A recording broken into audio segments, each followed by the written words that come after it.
उनके घर गया था, उनकी मम्मा ने बहुत अच्छा खाना पकाया था और मैं अपनी उंगलियां चाटता रह गया। इसको कोई काम करता रह गया क्या लगते हैं।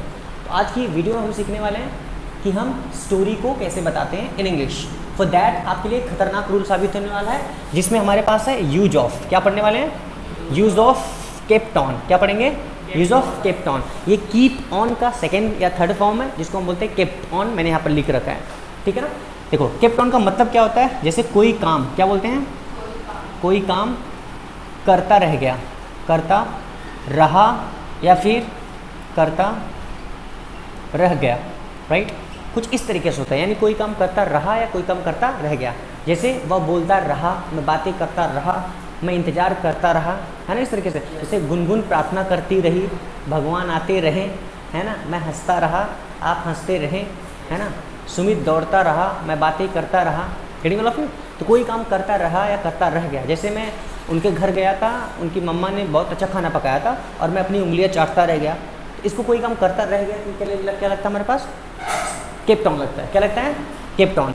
सबसे पहले हम लगाते हैं सब्जेक्ट एंड आफ्टर दैट लगाते हैं केप्ट ऑन। क्या लगाते हैं? Kept on. देन लगाते हैं ing and then we use the other word. Actually this is called subject, kept on, ing form of the verb, then other word का प्रयोग हम करते हैं। नाउ एक्चुअली प्लीज वेलकम, है ना। This is the subject kept on ing form and other word we have written it now clear, right?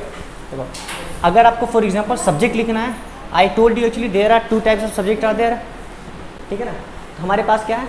हमारे पास दो तरह के सब्जेक्ट होते हैं, एक होता है सिंगुलर और एक क्या होता है? प्लूरल होता है। सिंगुलर में क्या होता है बताइए? He, she, it and name. This comes actually in the singular category.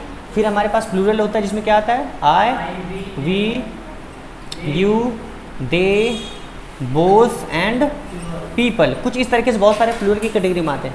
This is the singular subject and this is the plural subject. Very of you.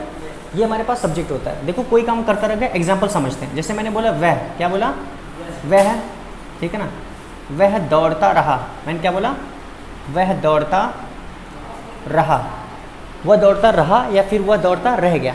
उसके लिए आप क्या करेंगे? ही के बाद क्या लगाएंगे? Kept on. मतलब कोई काम करता रह गया या रहा तो kept on. He kept on. क्या करता रह गया? Running. He kept on running. ये प्रयोग होता है इस तरीके से। Getting all of you.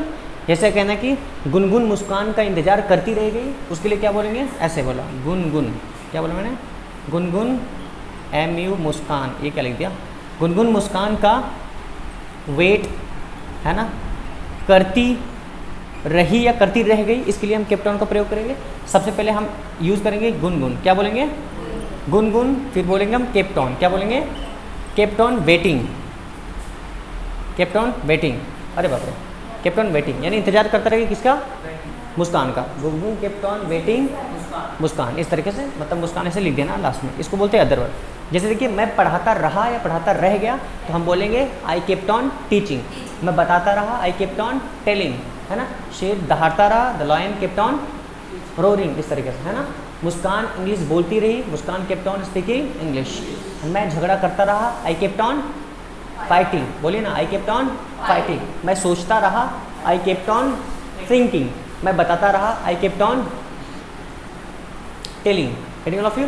मैं लिखता रहा, आई केप्ट ऑन राइटिंग। वे लोग झगड़ा करते रहे, दे केप्ट ऑन फाइटिंग। इस तरीके से। लड़कियां चोरी करती रही, गर्ल्स केप्ट ऑन स्टीलिंग, है ना।